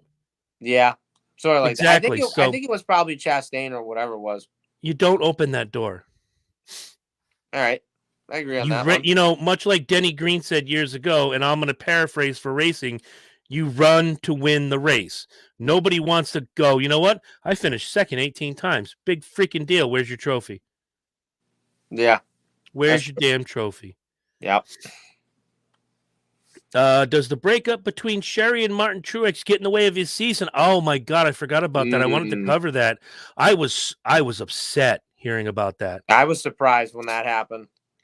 For those of you that don't know, Martin Truex and his longtime girlfriend, Sherry Pollux, unfortunately ended their relationship. They've been together since God was a baby. They were together going through her cancer, her remission, her cancer again, her remission again. You know, this was, in my opinion, in this day and age, that was NASCAR's power couple. And, you know, that was Dale and Teresa from back in the day. And now they're not together. Does it affect him? I would like to think not, because as a professional, sometimes you get in that car and that takes you away from the world. Right. You know, it's a lot like what football players say. I don't think of a damn thing when I get on that field. I just think about plowing over somebody and getting to the end zone and doing my thing. Yeah. I have a feeling if you ask Travis or the other brother, the Kelsey brothers, who are going to be facing off on Sunday the 5th in the Super Bowl with the Chiefs and the Eagles, if one Kelsey has the opportunity to tackle the other Kelsey, do you think he's going to go, is mom going to be upset? No, he's going to run that sumbitch over. Exactly. The sports field is where you just let it all go. Tori, I got to hear what you got to say. Don't they both play offense? One is offense, one is defense. So you're going to have the Kelsey brothers on either side of the line. Oh, that's going to be ridiculously good. Mm-hmm. That's going to be really interesting. We're going to see. We're going to see, because we already know that the NFL is fixed and rigged. And who owns the NFL? Vince McMahon. I'm trying to say, man. Like, the proof, never mind. We're talking about NASCAR right now. Don't worry about that. But, yeah. Nah, it was just it was so stupid. How are you gonna sell tickets for a championship game at a neutral site and neither one of the 4 teams have played yet? Right. That would have only happened if Buffalo and Cincy had made it, only because of that game that they effed over. No. They they did that before Cincy and Buffalo played, right? That week before. They started selling tickets before that game wasn't even played yet. No shit. Yeah, they sold Kansas City, Buffalo. It was going to be in the Mercedes Dome in Atlanta. Oh, I thought they had done that. Well, yeah, if you sell the tickets. I thought it was going to be if Buffalo and KC made that particular game together. Yeah, Yeah, well, but I they learned something sold today. before the games even were played. That's what I'm All right. saying. We're gonna put the train back on the track. Exactly. Super Chef Tori Calhoun. Does Yeah. the breakup of Martin Truex Jr. and his girlfriend affect him in the slightest this year? He has motivation now. Yeah, he does. He has motivation. If it was real, this is gonna be crazy. If it was real love, he's gonna take out that frustration on the track. It's just simple. But it shouldn't. It shouldn't. He's a professional. It shouldn't. And if it does, you can always you can just talk to the owner and like, I need to step away just for this race because I'm not all there, you know? So yeah. he has And options. you know, I know the press release is all flowery and says, you know, we amicably split. No one's at fault. Everybody's happy. But you're right. I think this is motivation. You know, yeah, I might be upset, but I'm going to get out there and bust my ass and go get me the wins and get back in the championship and maybe get me another championship. And by the same token, I hate to keep bringing up his name, not because I don't like him, but because one of our listeners is going to think I'm licking our ass here. Martin Truex Jr. reminds me a lot of Mark Martin. Doesn't matter what was going on in Mark Martin's life. Mark Martin's one of his favorite aunts died before a race. He goes out and wins that weekend. Yeah, exactly. You know, and he holds up the trophy. He's like, "This is for you. This is for you." Much like Tori just said, motivation. Get out there, do your job. I don't know how many times bad things have happened to me. I go to work, I suck it up. Nobody knows there's anything wrong, and I just do my job. I get the job done, and I go home. I want to read Sammy's comment. If he sucks, he can use it as a scapegoat. Would you accept your surgeon giving you an oopsie? Hell no. Personal shit going on. Hell no. Mr. Burns, Mr. Burns, I know you're here for a liver transplant, but unfortunately we put a foot inside of you. Oh, Jesus. Like, will it filter the alcohol? Because that's all I give a shit about. I'm trying to tell. Oh, shit. How did that? No, man. For some reason, I went straight to the PlayStation Network. Oh, that's not good. Gage says, and he'll get another girl after he wins the championship. Dude, Martin Truex Jr. is, look, I'm a dude, but I'll say this. Martin Truex Jr. is a decent-looking guy, and he's got fuck you money. Meaning, all he has to do is say, I'm Martin Truex Jr., and women are going to be throwing their cooches at him. Yeah. That's it. He's a professional athlete, Tori. The ugliest drivers have always historically had the prettiest wives. Nah, it's just the phrasing of the words, bro. I got you. I always wondered why the good-looking drivers have some ugly wives. Delana Harvick. That's not a good-looking woman. We all have shit to deal with. No one outside of us cares, nor should they. Not true. However, I like what you're saying. You know, yeah, when you go to work, you're there to work. You know, that is partially true. No one cares about your personal shit. You're here to earn a paycheck, earn the fucking paycheck. You know, people do care, but at the same time, they have a job to do too. So, you know, I know when I lost a family member in the recent past, I was just, you know, I was outside of my own mind, and the folks at work knew it, but they still expected me to do my job. They were kind of careful how they approached me for a day or two, but after that, gloves are off. We're back on track. Let's get the job done. Yeah. You can't hold that shit as your crutch. And I agree with her. Well, I agree with Sammy 100%. Exactly. All right, what time is it? What does anybody have any questions going forward? Even you, the listener folk who are so happily fueling us tonight. Very good. Come on, Stat Boy, you got to have a question or two. I still think my statement wasn't properly answered though. Seriously, What statement is that? Think about it, you guys. What I said earlier, with Johnson and the King joining forces. Look at what major drivers, look at their contracts. Who has the least amount of time left? Would they or would they not jump? That's what I was saying. Contractually wise, you know. So now I'm not saying like you just signed a deal. No, I'm saying someone who's like, for instance, Kevin Harvick. would Kevin Harvick would he be tempted just to race for him 1 year just to get their team off the ground? You see what I'm saying now? I got you. Yeah. I think if you're going to do something like that, you don't take a guy who's already contractually obligated. Go to someone who walked away a year or two or maybe 3 ago. I don't know what Fox is paying him, but let's talk about Clint Boyer for a second. Clint Boyer is a good driver, wins everywhere he goes, and could be a boost to that Petty Johnson team. Gage, I'm going to cancel you for the rest of your life if I see any crap like that ever again on this screen. But nah, Chris, I wasn't saying let them talk to someone who's under contract. I was saying if someone has 1 year left in the contract when the season's over and they're done, would they consider going there? That's what I was saying. Again, I'm going to go back to what I said earlier. I think it all depends on the success that they have this year. It's a proving ground. Petty GMS has had some wins recently. What are they going to do now that Jimmy Johnson is a part of that umbrella?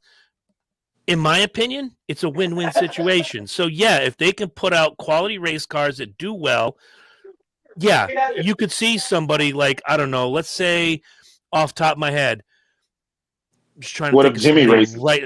What about, let's use Bubba Wallace as an example. Bubba Wallace has a falling out over there at 23XI, and he needs a ride.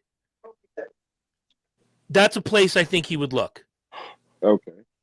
What about if Jimmy decides to race? Ooh. If he decides to come back full time, because he's running a partial schedule this year. Yeah. What if he decides to race for his own team? I think you'd see that landscape change. You have a guy in the garage with you as a teammate like Jimmy Johnson. If he decided to come back full time with all that knowledge and all the greenery that comes out of his pockets to fund this team, yeah, absolutely. See, I had to think about what you were saying when you kept because you said it twice. You was like, "This is the proving year," and I was like, "Hold on, the King can't race, but Jimmy still can." Sure. You know what? Okay. I'm actually of the opinion that Petty could still get in a car and whoop the lower half of the field. Man, hell yeah. The King will be in the top 20 for sure. Hell yeah, and he passed Cody Ware 6 times on the racetrack. Not quite sure what Sammy's comments about, but we're gonna leave it right where it sits. So if I can pretty much address like the elephant in the room, guys, nobody's not going to be the next Dale Earnhardt. I mean, if you said, like, I just look for this, for example, Kyle Busch, he's won like 200 races in all 3 series. And of course he's won 2 championships and the Xfinity championship. Yeah. I mean, he drives the balls off the car anytime, like, so far sooner. But guys, let's be honest. Nobody is not going to be the next Dale Earnhardt. Even Kevin Harvick said a week after Dale Earnhardt died, there's never going to be another Dale Earnhardt ever again. Because, Dale, pretty much drove the way he drove different than everybody else. And of course he was aggressive on the track. And not to mention, he would just wreck like almost anybody. But then yet again, like, he would be your best friend, like, right afterwards and so forth. Yeah. But no, what's also kind of interesting as well, and I don't know if this is true or not, but Dale pretty much, sat like lower in the seat, like lower than anybody, because he had like a bus seat or whatever it is and so forth. And I also want to pop this comment up. Okay, so I kind of want to say yes, but then at the same time, look, Tony Stewart's actually ran like way more races than Kyle Larson's had. I mean, Kyle Larson hasn't drove an Indy car yet, but in 2024, he's going to run the Indianapolis 500. And guys, let's be honest. Nobody's not going to be the next Tony Stewart either. Okay. Tony's won 3 championships. He's run like almost every. And we lost Stat Boy. This is fun. Where did our leader go? Yo, do you have like an outage or something? I just had a phone call come in, guys. How many times do we have to tell you on a Wednesday night? You tell every hooker in your area, stop calling you. It's the Speedway review, not the Golden Banana review, not the medical practice review, not the French toast review. That is crazy. And now he has no sound. We have officially lost Corey. He's talking, but you can't hear him. I'm right here. Hey! I'm going to go back and I'm going to take you to a quote from 1995 when Derek Jeter gets called up to the Yankees. Not quite a rookie yet, late season call up. And the New York press was calling him the next Cal Ripken Jr. Already, right out of the box. I know, Gage. I know. That's why I made the comment. Slow your roll, dude. Slow your roll. So what did I miss when my phone was on that stuff? Nothing. We just babbled until you got back. Yeah. I'm taking you back to 1995, Derek Jeter in the New York press, and they say, you're going to be the next Cal Ripken. Derek Jeter said something as a 21-year-old man that has stuck with me for many years. I tell my kid this. I tell a lot of people this. When they say the next this or the next Dale Earnhardt or the next Brett Favre or whatever, why would you want to be the next other person when you can be the first you? That's what Derek Jeter said. I'm not worried about being the next Cal Ripken. I'm worrying about being the first Derek Jeter. Boom. That's the attitude you need to have. And that's how you need to look at these guys. You can say, hey, Kyle Busch reminds me of Dale Earnhardt. Or you can say, this guy reminds me of this guy. But nobody wants to be the next anything. They want to be the first them. I'm quite sure, nobody's coming out of the box right now going, you know what I'd like to be? The next Gene Simmons. Let me see your shit, so I don't know you. Be the first you. I'm a Yankee fan. Maybe I should choose a new NFL team because I felt that my 49ers are complete trash and that team. Look, your 49ers can suck it, although I did root for them because they cost the Falcons a Super Bowl, and I can prove it. Yeah. Okay, because Kyle Shanahan's a douchebag. Yeah. Okay. So I kind of agree with what Gage says. Yeah, I mean, they're both good on the dirt. Don't get me wrong. I mean, I think I would probably say Tony's really good on dirt comparing to Larson. Right. I don't know. I think probably like both of them are good on the dirt. I can't even decide which one, but I would say both Tony and Larson are good on dirt. But I just don't think he's better than Stewart, NASCAR wise, if you know what I mean. Right. I want to hear Tori on this one. Because we've had a couple comments come in, and I know Gage is playing the role, and it's pretty fun. It's cool. I'm not mad at him. But does it bother you when you hear someone say, Lamar Jackson is the next Michael Vick? Do you like those comparisons, or do you prefer that them earn their place on their own merit? Was that directed to me? Yes, it was. I actually have a problem with anybody saying someone can be the next anybody, yo. Why do people always want to be a fucking copy? Be yourself. Let a person play to their expectations. Exactly. But, there's never gonna be another Babe Ruth. There's never gonna be another Dale Earnhardt. There's never gonna be another Derek Jeter. There's never gonna be another Ric Flair or Richard Petty or whomever. Just be you and be the best you. You damn right. There'll never be another Nature Boy Ric Flair, homie. Although I wish somebody would teach him how to dress. Jesus Christ. Man, hold on. I'm tired of you attacking Ric Flair's fashion. Ric Flair. Have you seen him lately? It's like he's shopping at Goodwill.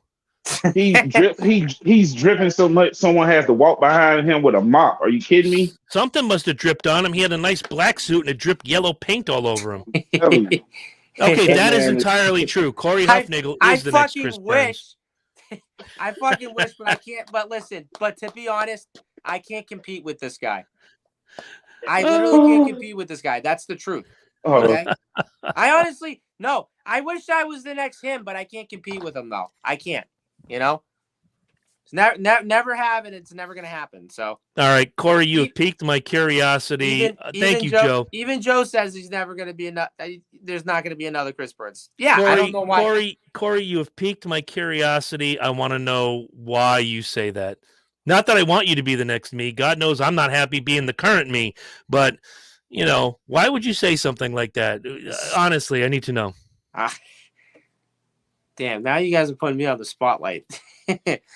No, I mean, It would be cool to be the next you for one day, but I don't know. I just can't walk in your shoes, to be honest. I mean, I know you've been through a lot, and I know there's been a lot, that you've been through that, we can't really discuss on here.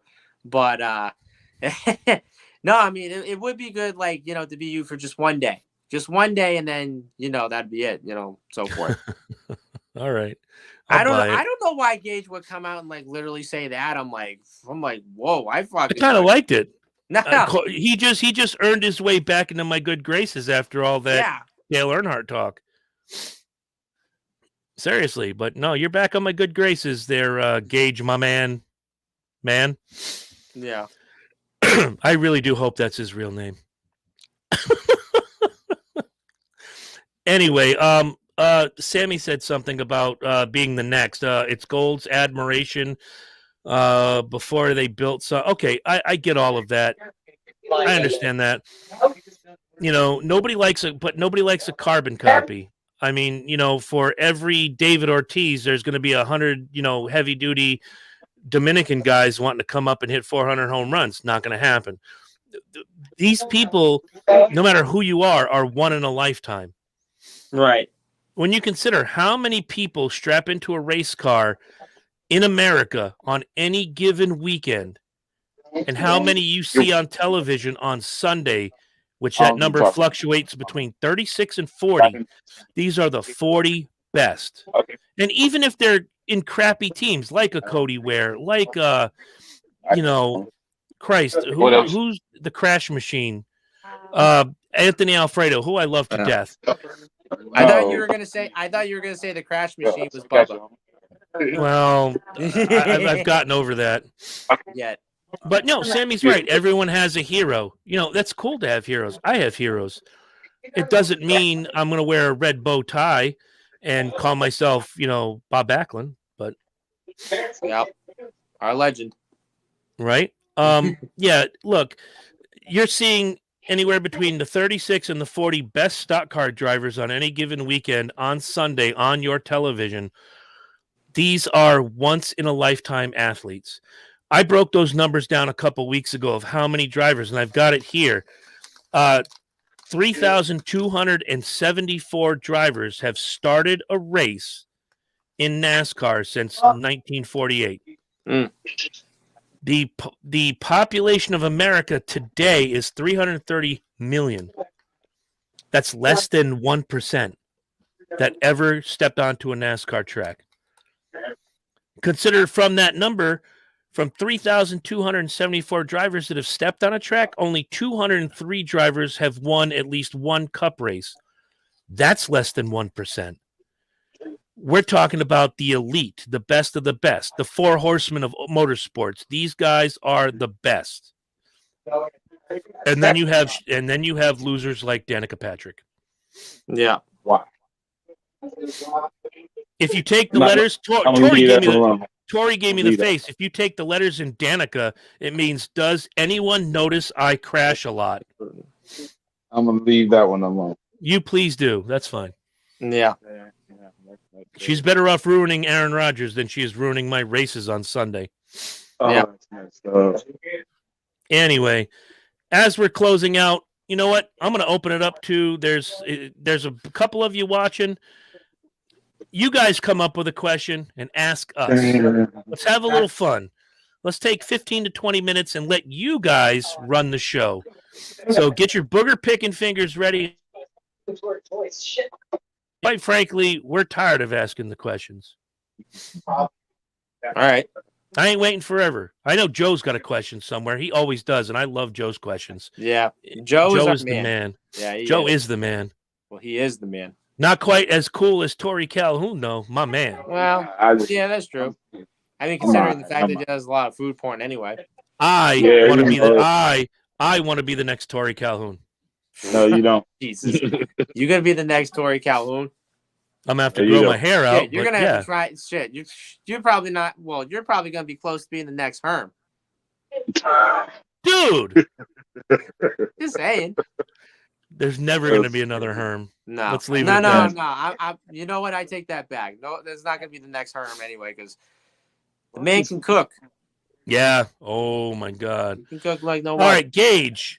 Is Is there rumors that Tori has a head as big as an? What does that even mean? An airhead. He's head out Wait a of minute. this. He's What? messing Let me with see you, that. bro. Let I me don't see even know that. what that means. Let me see that question. That's All right, I'm hilarious. gonna pop it up. Is it true that Tori has a head? I'll tell What you is one it? thing. I do like the cherry flavored though. I like the cherry flavored The airhead. mystery flavor is still my That favorite. is so hilarious. All right. Joe comes in with when Kurt Busch gets cleared, what's his role for this year? That's interesting because you have Bubba Wallace in the 23, you have Reddick in the 45. It wouldn't surprise me if 23XI puts a third car out there with Kurt Busch in it. It wasn't Kurt's fault, and I think they make an exception. Yeah. Yeah, I mean, to be honest, like I know the 2311, I think they're going to be fielding out a third car, just in case, like if Kirk does get medically cleared, and he's probably going to be in that car, until he runs full time again in like 24 or whoever knows, like when he comes back. Okay. Yeah. I like that. Where are my questions at? I told you guys. Yeah, Get where are questions. they?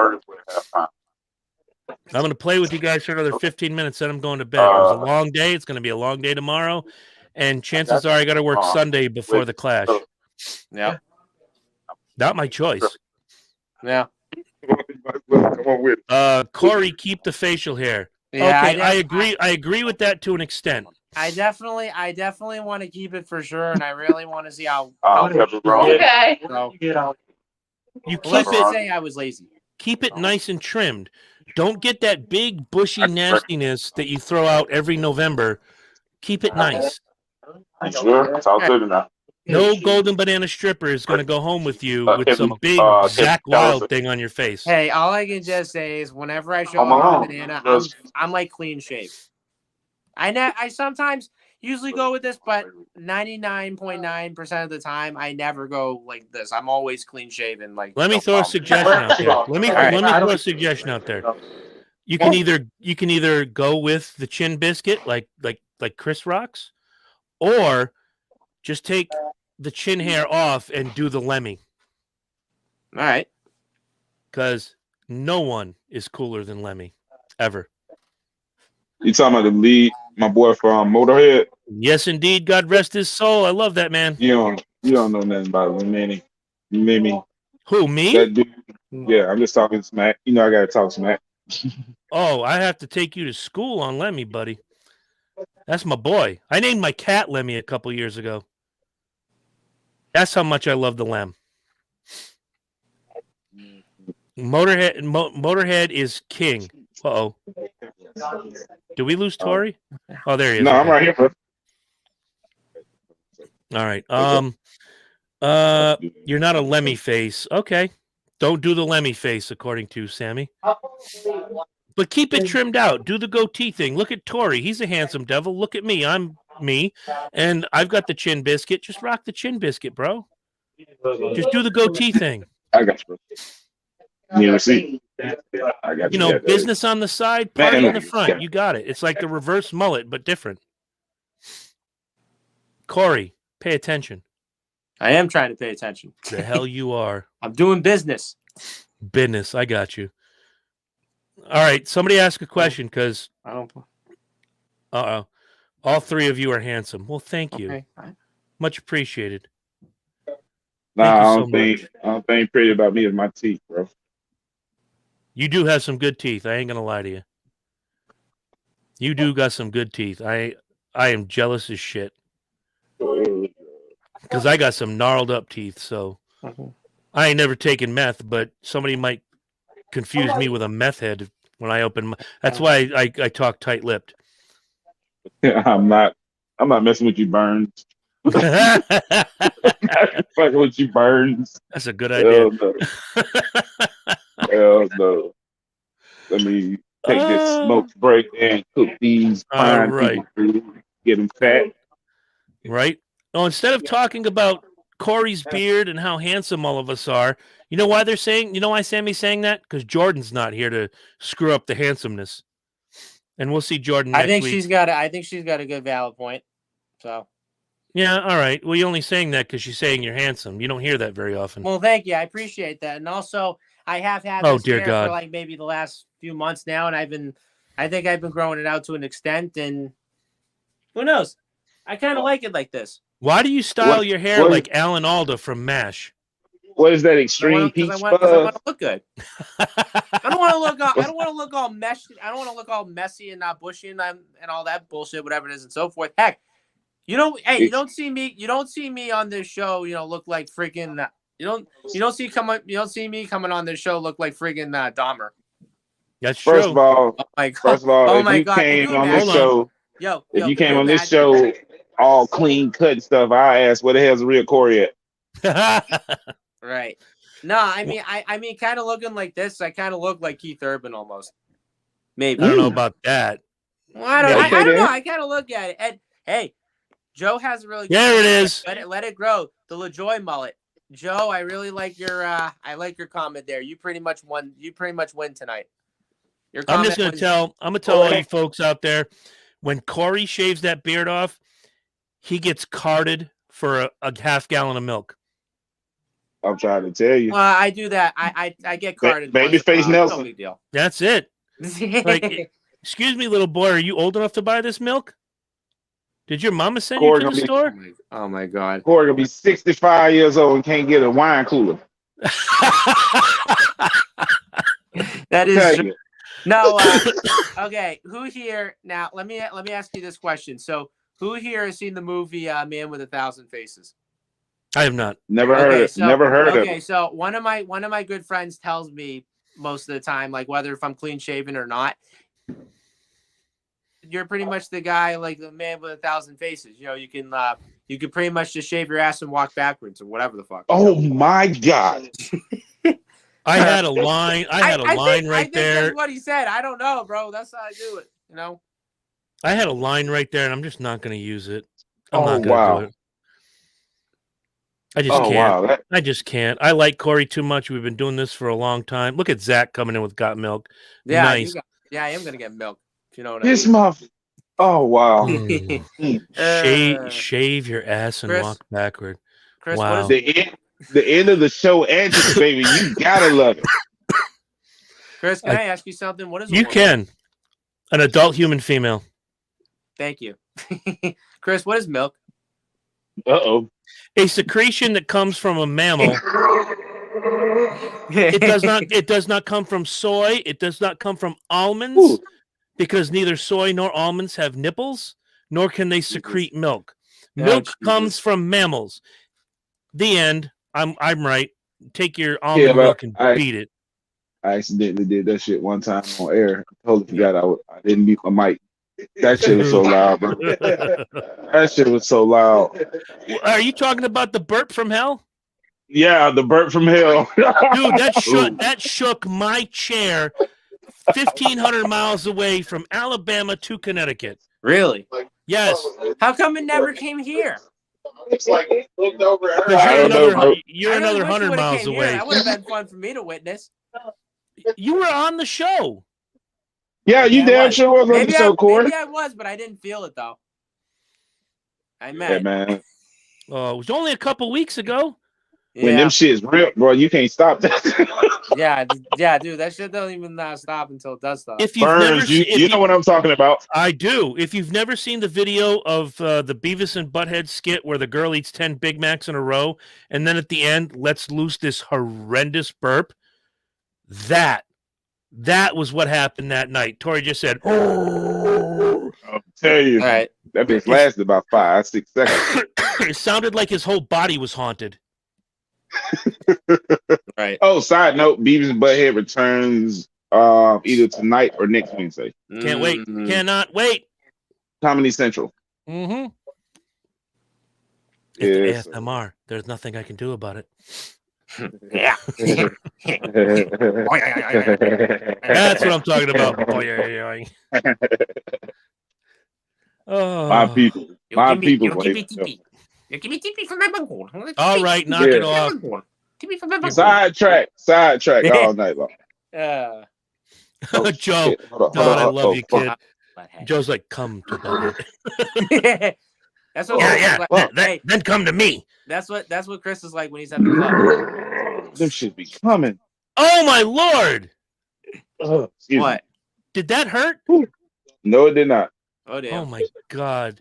You guys, that was like a 6 compared to what he did a couple weeks ago. Oh jeez. Oh, Oh jeez. I thought his ass was gonna fall off.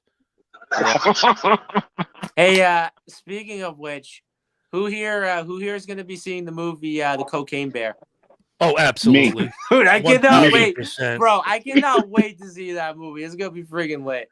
The guys on dude. Dysfunction Junction, the guys and I on Dysfunction Junction, which if you're not listening to Dysfunction Junction, what the hell is wrong with you? Tuesday nights on YouTube. It drops usually Wednesday night, Thursday morning on your podcast apps, wherever you steal your favorite podcast from. When they announced that movie, we were in. We were like, oh, I got to see this movie. Oh, I definitely want to see that movie for sure. Then, of course, in the last 2 weeks, the trailers are starting to come out, and we're more excited. We're like, Cocaine man, Bear. I can't wait. So I'm pretty sure that we're going to set aside a day for Lynch and I to go see the film, and Herm's going to see the film out there in Poop Hole, Colorado, and then we're all going to come together on the show and talk about Cocaine Bear. Yep. You can't make this shit up. It's based on a true freaking story. I didn't like. Does anybody know like what year that took place? Give me a minute. The Google machine is my friend. Best friend. 1976, I think. All right, we're all gonna take bets on this. Oh, I got you, baby, all day. All right, Cocaine Bear. All right, excuse me. Yeah, we know the movie's coming out. Wikipedia, here we go. Bag full of cocaine, we got it. I can't wait to see this. Plus, it's the last film of Ray Liotta. So, Oh yeah, because he died. What was it? the film is inspired by the real-life story of a 175-pound American black bear that died after ingesting a duffel bag full of cocaine in December 1985. Jesus. Oh, wow. It was 85. Yep. So you were the closest without going over. You go to the bonus round, spin the wheel. Let's see if you win the boat or if you go home empty. Yes, sir. I'm trying to tell you. All right. So, look, I know I've got quite the full boat in front of me this month. And, you know, again, the unofficial start of race season is Sunday night. I'm excited. The official kickoff is obviously race weeks when they go back to Daytona. Where's Bob Barker? It looks oh, hell no. Put that up on the screen. It looks dumb as hell, but I have to check it out. Like when your kid says, I stepped in poo, and you're like, why do I care? But they're running through your house, and you kind of have to care. Not your first choice, but here I am. I got it. I'm intrigued by the story. I really am. And the fact that it's a true story makes it that much better. Oh, yeah.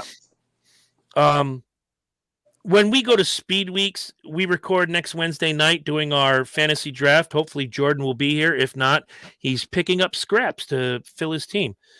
Yep. That's Thursday true. night. Thursday night, we got the duels. Friday night, we got the trucks. You know, going forward, after we get out of here, we do the draft, and I'm talking about the next week. I'm sorry. Yeah, the next week, Yeah. I'm kind of getting my weeks missed. I got a lot going on this month. But, you know, that Thursday when they go back to Daytona, that will be the 11, 12, about the 14th or 15th. You got the time trials. Then you got the duels, and you got the trucks, the Xfinity, and then the Granddaddy Mall Daytona 500. Mm-hmm. This is my favorite part of the year, kids. Every freaking year. You get the Super Bowl, you get Daytona. It's like all my dreams come true. And this year, even better, there's only 1 week separating the Stupid Bowl from Daytona. So Right. I don't have to wait. I don't have to wait very long. No, you cannot. You know? So I'm very much looking forward to it. I'm sure. I hope you guys are as well, and all of you out there in TV land. Wow, I'm excited, and I hope you are too. Yeah, I'm probably more excited than anyone else, and I'm just more excited. The NASCAR season's almost here, and it's literally like waking up on Christmas morning, when the NASCAR season finally started. But I'm just really excited how this season's going to play out, and I'm really looking forward to all the new venues we're going to have this year, and not to mention, my my one thing I'm looking forward to the most, and whoever said trucks, thank you. Anyways, the one I'm really looking forward to the most is NASCAR returning to North Wilkesboro, and I don't know if you guys seen the pictures recently, but goddamn, that track is going to look freaking gorgeous by the time the renovations are going to be done. Yep, absolutely. For me, I think, and somebody asked me this the other day, like I can answer it, much like somebody asked me in 2005, how are you going to feel? This is the last year you're going to watch Kevin Harvick run. That's right. Kind of like when they said, how are you going to feel? Last time you're going to see Rusty run. Well, I had my backup. I had my new favorite driver in the can, Harvick, while Rusty was going out. Now Harvick's going out. I have my new guy, William Byron, in the can waiting for 2024. Much like with Rusty, it's not going to hit me until that last race is over. Yeah. And I didn't get emotional with Rusty. It was great. And then I think it's going to be great this time. I picked my first favorite driver was Rusty Wallace, had a Hall of Fame career. My next favorite driver was a kid that took over for the legend of all legends. Kevin Harvick takes over for Dale Earnhardt after his untimely death. I'm hoping that my eye for talent continues with William Byron. You can see the gimmick right over my shoulder here. I'm ready. And I think this kid, having, waited for this, not waited, but anticipated this retirement for a couple of years now, I think that I picked the right guy. A young gun, couple wins under his belt, not the greatest in the world, but, upside, all upside with Willie B. But, it's much like when you watch, say, your favorite football player, your favorite baseball player, to say, this is my last year, just savor it. Enjoy every freaking moment of it. Just take it all in and remember all of the good stuff you saw. Remember even all the bad stuff you saw. But when you get to the end, you're like, dude, I tip my hat. Walk away. Enjoy your retirement.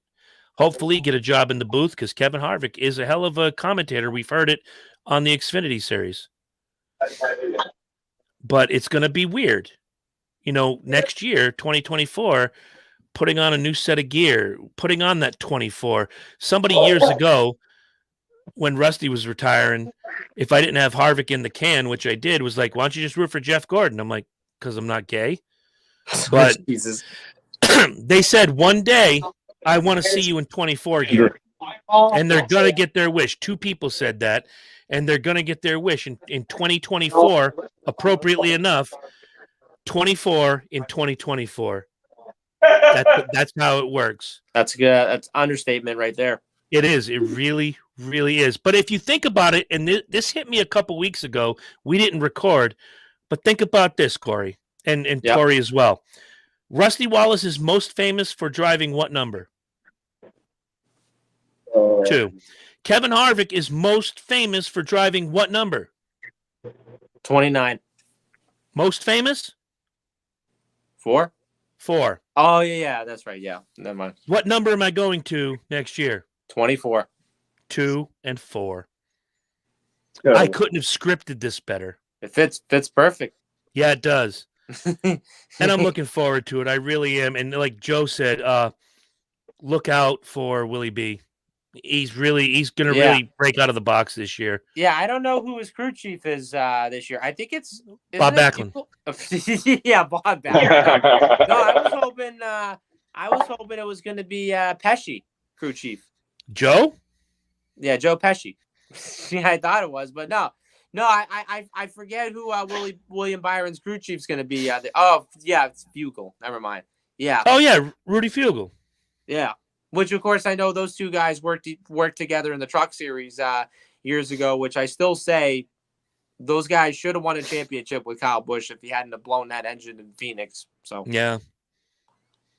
But all right, so I'm throwing it out there to you, the listeners. Stop asking me about how I'm gonna feel come the end of this season, because I don't know how I'm gonna feel tomorrow.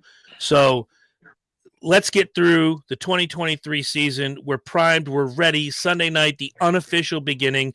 2 weeks from Sunday, the official kickoff of the NASCAR Cup Series season 2023. I'm excited. I can't wait. This is I said this to Corey and Tori and Jordan when he's here, even coming out of last season. This is the worst 3 months that I ever have to deal with in life. right. Yeah, you got football, but when you root for the Falcons, it's not very joyful. Yeah. Yeah, you have hockey. Yeah, that's great. But Which, hockey by the way, plays, the Bruins are up 4-2 right now. I did get the last update. Toronto scored, and that's not good. Yeah. But it's 4-2, so you're right. Yeah. You know, you don't have any baseball. Yet. My two favorite sports, like one ends, football, and then racing begins, and then they commingle for about 6 weeks, and then I'm verklempt. But I have football. Right. But then football ends, and you're like, Jesus, what am I going to do? You just keep moving forward. Like you said, it's like being a kid on Christmas. It is. Tori, I got a question for you. I'm listening. Last night on Dysfunction Junction, which if you're not listening to Dysfunction Junction, you should be slapped in the mouth with a fish. A large fish, still intact, unscaled, get all the scales and guts and shit on your face. We did a segment about if you could take a lead singer out of a band and replace them with somebody else, who would it be? I'd love to hear what you have to say. Damn. Well, I really can't say, because you never know what a person's like when they're not on stage and how they mingle with the rest of the people in the band.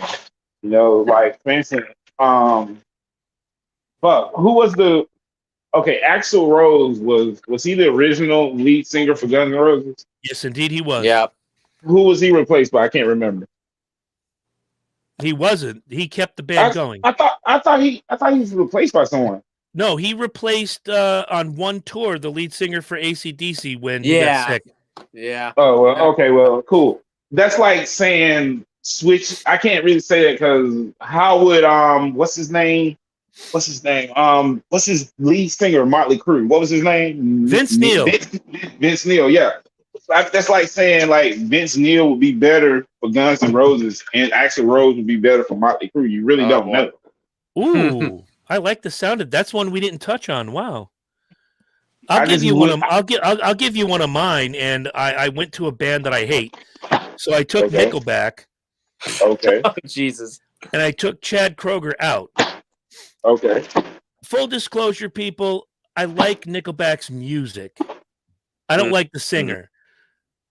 But if I want to make that band better, I replace Chad Kroeger with Alanis Morissette. Oh, jeez. Nice. Okay, then. Wow. Think about some of those songs like How You Remind Me and Photograph and Her and the way she is just the anger comes out. Wow, I just think it would be great. Alanis Morissette. Oh yeah. Hey, honestly, I wouldn't mind seeing that. She was a sexy woman. I'd pay for that concert. Yes, sir. I would love to. You know who else I like, but I don't think I would put her in another band. I think she's good by herself. Can sing her ass off. Avril Lavigne I've just started listening to a lot of Avril Lavigne stuff. And I agree. I know that's weird coming from the guy who likes Motorhead and Anthrax and Kiss and Five Finger, but all good. I understand that, bro. I understand that. All right. Looks like we've reached the end of our journey. People are sending me attachments. The broken English word of the day. I can't wait to read that. Ooh, that's going to be fun. Joan Jett. In what, Joe? Come on. Talk to me about Joan Jett. Come on. Talk to me. Talk to me, man. Talk to me, okay? Oh, I mean, man. Don't be shy. Come on, bro. Don't be shy, man. Who put this thing together? Me. That's who. Who do I trust? Me. That's who. When did George- Fly Pelican. When did George Lopez? It's not George Lopez. Speaking of George Lopez, have you guys watched that show? Not yet. Lopez versus Lopez? No. Not yet. If you have But not, you do not hesitate. Start with episode 3. Okay. I like to They're start at the trying to- beginning, but Well, you can, but when you get to episode 3, you're going to understand exactly. You're trying to rebirth Evanescence. No, I'm not. Not really, but I understand where you're going with that. I think Amy Lee is untouchable. There's only one Amy Lee. Oh, you're damn right, my man. Mm. You're damn right. That lady can speak. Now I'm gonna tell you guys something, and this is straight up. As far as like rock, alternative, whatever the hell you want to classify it as. Hold on, 2, 3, 4, 5. Amy Lee, I only know one other voice that's better than Amy Lee in my opinion, and I can't pronounce her name. It's to something. The original lead singer for fucking Nightwish. Oh shit! Yeah, you're right. I couldn't tell you. I can pronounce her name, man. It's like Tarun, some shit like that, man. Tourette But syndrome. she has oh my god, unbelievable voice, yo. You're absolutely right. Wow, I didn't even think of that.